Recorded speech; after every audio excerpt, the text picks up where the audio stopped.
Hi, friends. I'm Zach. I'm Mitch. And we are Excellent Little Podcast. We are presenting you a little movie podcast starring Zach and Mitch. That we are, and maybe for the last time for a little bit. Yes, but before we go any further, we do want to mention that we are Disney cast members, so therefore we do not speak for the brand or the company, and our thoughts and opinions are our own. Zach, why don't you go ahead and state what you mean by that? Yeah, so moving forward, Little Movie Podcast is still going to be a thing.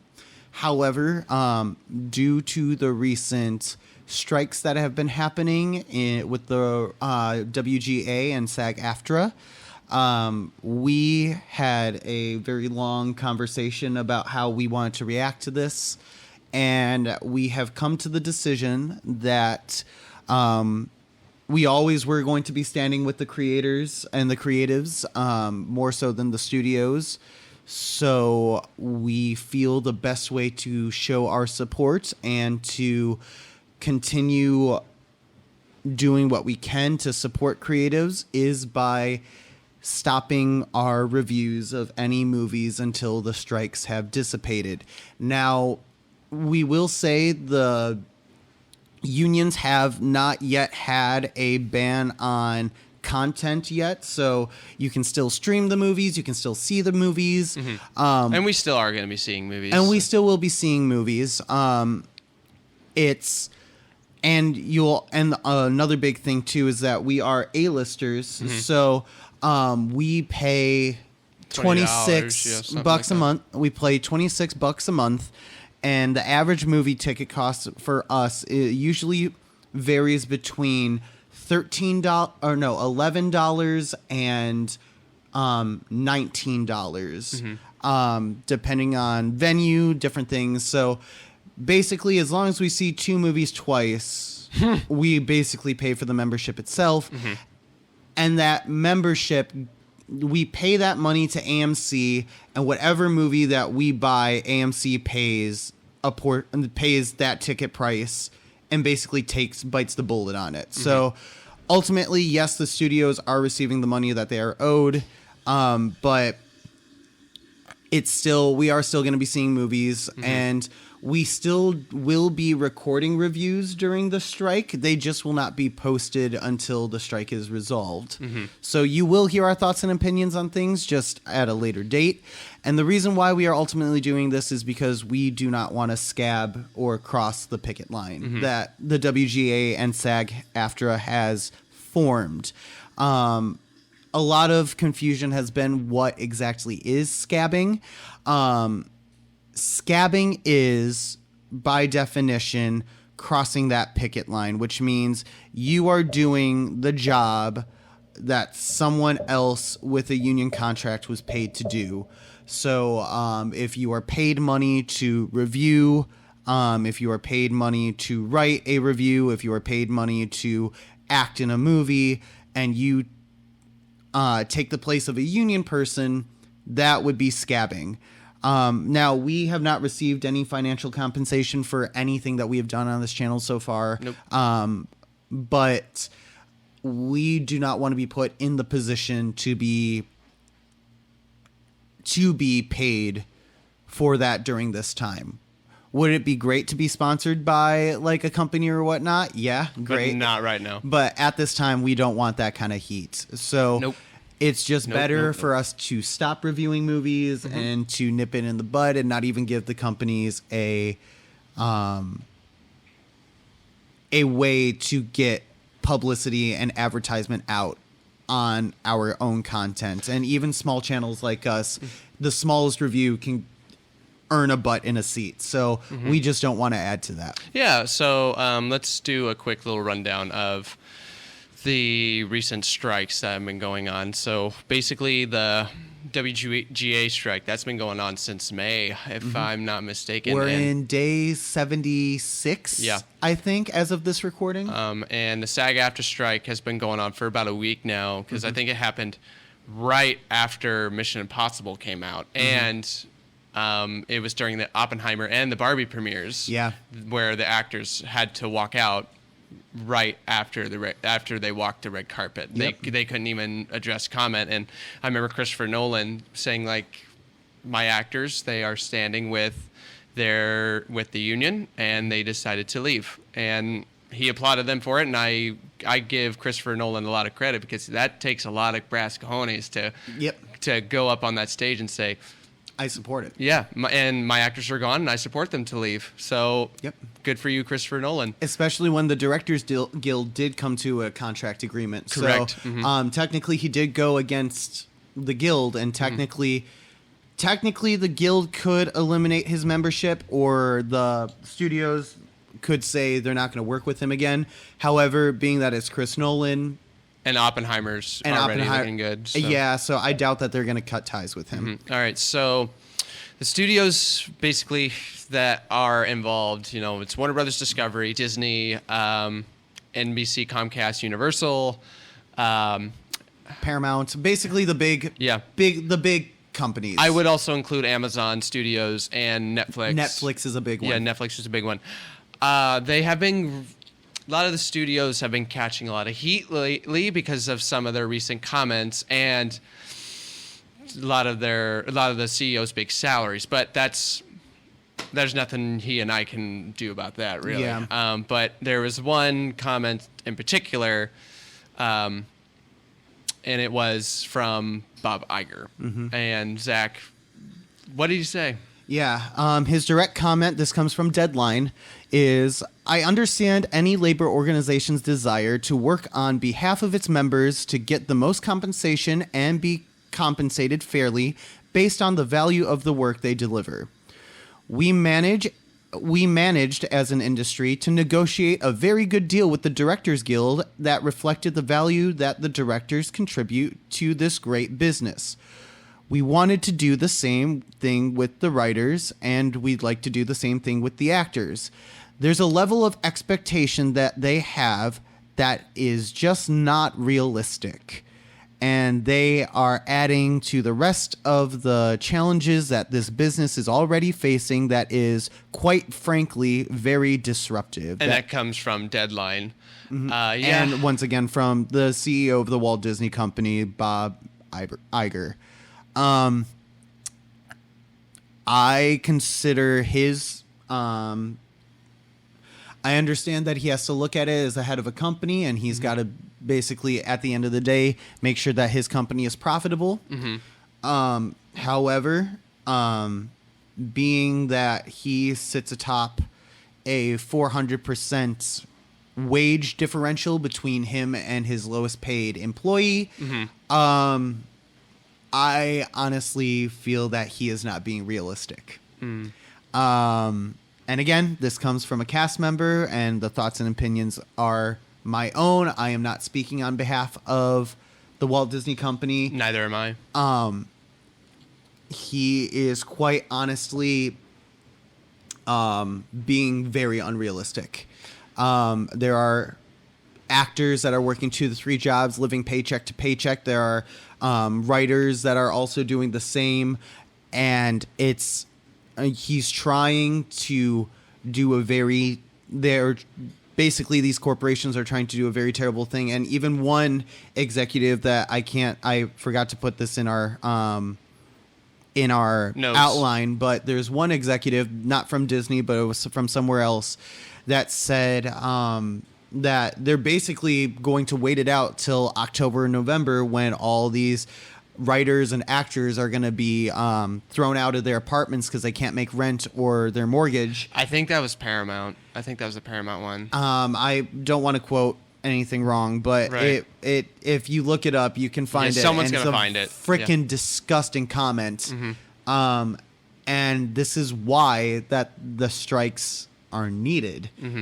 And you only have to look again. If you look up, recently, NBC Universal Studio in LA recently trimmed their trees of all foliage and blocked sidewalks so that picketers would have trouble getting shade and be able to picket safely in front of their building. So basically, they've had to picket on the sides of the roads instead of on a sidewalk. which is freaking disgusting, and almost supervillain greedy shit. So it's fucking terrible, and this is only the fucking beginning. This isn't even an ounce of what is probably going to be happening later in this strike. This is gonna, when we look back on this, we'll be like, oh yeah, remember when they only did the frickin' trimming of the trees, and now they're having literally paid people bashing our legs? Like, this is gonna be pennies and nothing compared to what the studios probably have in store for later in the strike. Let's hope it doesn't reach that point. And we hope that it doesn't reach that point. Let's just say that our hearts go out to the strikers. Yep. We hope that everyone gets a fair deal done within the foreseeable future. Speaking of the strikers, what they're asking for is, obviously they're asking for fair wages.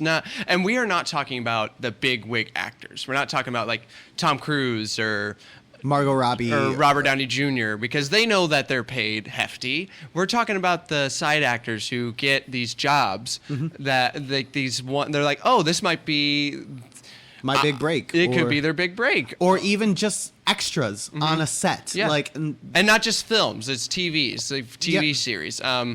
And yeah, they want to make it. They're fair wages. And now this next topic, Zach, why don't you go ahead and take this one, the residuals? Yes, and this is where I feel like is a big sticking point for specifically Netflix. Because with the rise of Netflix has become bigger budget and higher quality television. And with the streaming wars, as it's been called, has been happening, it's been led to a rise of higher TV content and higher budget TV content. With that higher budget means that a lot of these actors and writers haven't been getting residuals because they haven't gotten that in the prior contracts. So now they're saying, okay, we've allowed it to be budged, but now we need we need to start getting residuals for the work that we're doing. Especially the past couple years during the pandemic, where streaming it started booming. Netflix was going like a movie a week. They were doing a series every 2 weeks. Disney Plus was skyrocketing. Peacock, Paramount Plus. Everybody was just throwing all these series and films into the streaming services. So yeah, they did the work. So it's one of those things of like now again, they're not gonna get residuals for stuff that they've done in the past. Correct. But they're asking for residuals for the stuff that they do moving forward. And I believe, well, maybe I understand production costs have gone up. There has to be a way of getting residuals to them in some way, shape, or form, more so than receiving like a cent or $33 for a full year's worth of streaming, or $50 or something. Yeah, like that's not okay. Like especially when all these others when these studios are taking such a huge piece of the pie. Next one is a writer's room. Evidently, the WGA has brought up a very big issue that writers' rooms have not been very consistent. Writers would go into a project saying that, okay, we are going to be part of a writer's room and we're going to share some of the responsibility and we'll be able to bounce ideas off. And then they'll walk into the room and it's just them and another person. And then they're expected to do this big, huge show under one person, and they get burnt out. And it's going to span multiple weeks or months or maybe even a year of their lives, or multiple years of their lives, and they can't work on anything else. So how is that fair to them? To not be able to be fairly compensated while it's taking up a bunch of their lives. So they need a bigger writer's room, and a fairer writer's room. And that's one thing that they've been fighting. Another thing that they've been looking that has been on both sides, both for the WGA and for SAG-AFTRA, has been the coming of AI. Mitch, what has been going on in AI? That's even more frustrating to me. Is from what I don't know much about. So from what I've been understanding in my research was, a lot of studios has been wanting AI to take over some scripts and to help write the scripts. I know David Zaslav says that he is all for it, which he needs to take a look at his paycheck compared to others. He's even worse. Yeah, $400 billion. I mean, come on. And also, they have been wanting to hire an actor for a day, film them for a day, pay them for the day, have their face scanned, and then replace them over the next however long they need them. In perpetuity, literally, they'll own with it for AI. For that production, and every production afterward, they will own that face. Yeah. That's like 1920s Disney shit. That should not happen. We've literally seen actors get their lives ruined for owning of themselves. Like, you only have to go to the child actor of Peter Pan, or the Judy Garland. Judy Garland. You only have to go as well to the actress that portrayed Snow White in the original animated film. Disney fucking owned her. Like, almost owned her. And she couldn't do anything else. Literally, she couldn't use her voice in any other production. She couldn't use her likeness in any other production. Disney owned that actress. That shit with AI, not okay. Absolutely not okay. The last one that they're really fighting for is, being paid on time. Which is a freaking common courtesy. That should be expected. And the fact that the studios go, yeah, you're right, we don't pay you on time, but we don't care. You'll get paid eventually. What the? No! We all have bills to pay. And when we are told that we are going to expect this money at this time, we should be getting that money at that time. So we say again, we hope that a deal is reached as soon as possible. Our hearts do go out to the strikers. And again, we want a fair deal for them. And not just a fair deal for the studios. We want a fair deal for everyone involved. More so the actors and the writers, of course. But we know the studio, and Zach, you even mentioned, we know the studios need to make money. You know that they have to keep profit, but at the end of the day, you're dealing with people's lives right now. So, and it shouldn't be at the expense of the people that are in the trenches doing the work. Yeah. So we really hope that a deal is reached as soon as possible. So. But then there's a light at the end of the tunnel. Well, because we've pretty much been doing just like a little bit of streaming and pretty much all movie reviews. So the question then asks, well, what are you guys going to be doing? How are we going to be moving forward as a channel, as Excellent Little Podcast? And well, we do have an answer. It's we got multiple answers for you. We've been cooking a lot of these ideas for a while.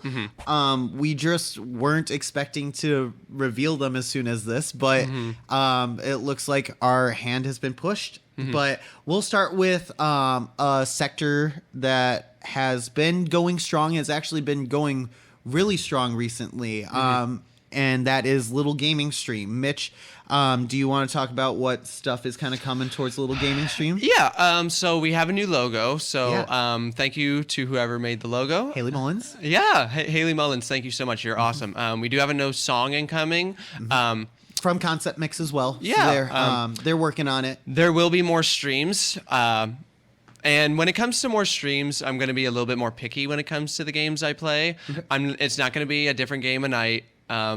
Chances are I'm going to try to stick to a game for like maybe a week or 2 weeks or 3 weeks. However, there's a lot of new games coming out over the next couple months. The new Spider-Man game, we got a new Assassin's Creed. there's going to be a lot of game. Once those new games come out, that's going to be the next game that I play. We are going to be sticking to Twitch more often.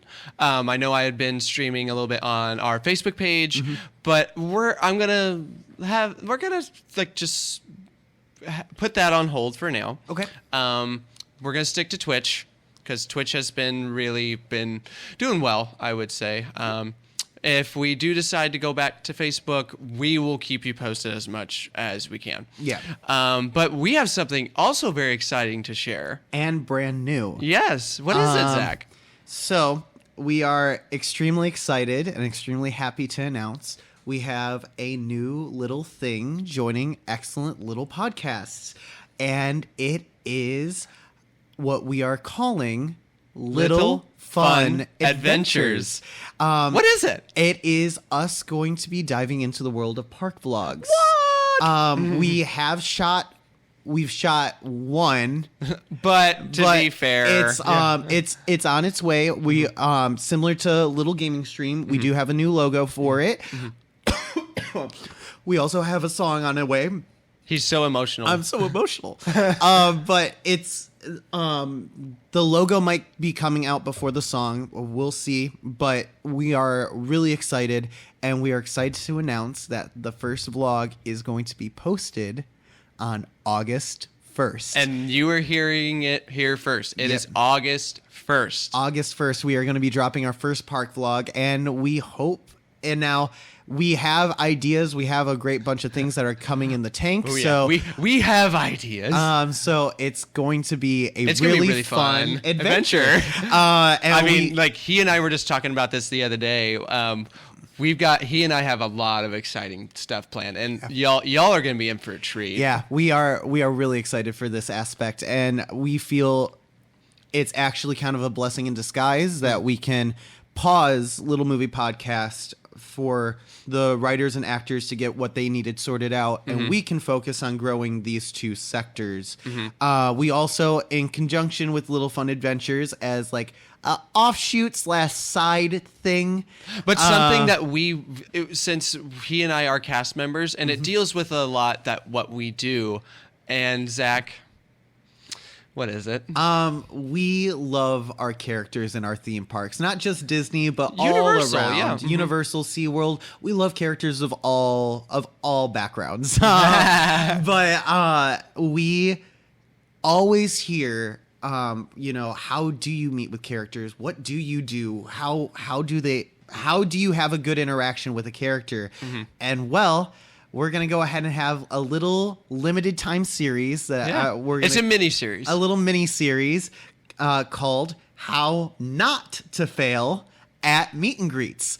And but how do you not fail at meet and greets? Well, that means you got to watch, you got to subscribe. That's what you guys are going to find out. It's going to be a really fun series of just tips and tricks of how not to fail at them and how to have a really fun time with any character, regardless of what park, company, or wherever you go.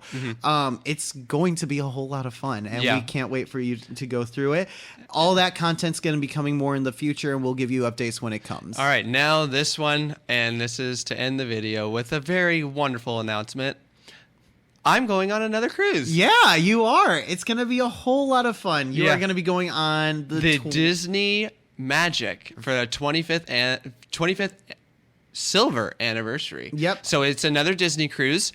Zach, I was going to be going on it. However, for personal reasons, I did have to end up leaving. Some of those reasons may manifest later. But here's hoping that those reasons do come to fruition. So we'll keep you posted on that. But the cruise will be part of Little Fun Adventures. It's going to be in there. It's going to be coming probably around the beginning or middle of September, depending on it, because this is going to be Mitch only fun adventure. He's going to be taking point on it, so he's going to be having a whole lot of fun and going to be able to really do a whole lot of cool things with it. Yeah.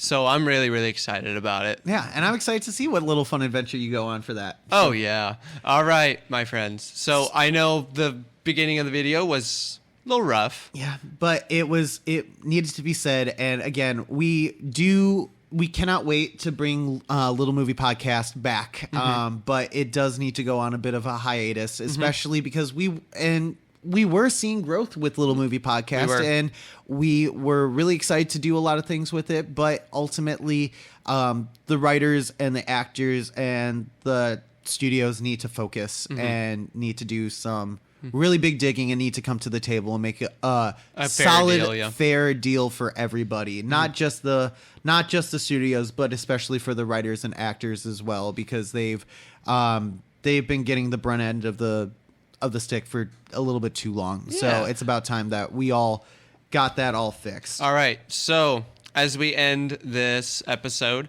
please leave us a like, subscribe, comment.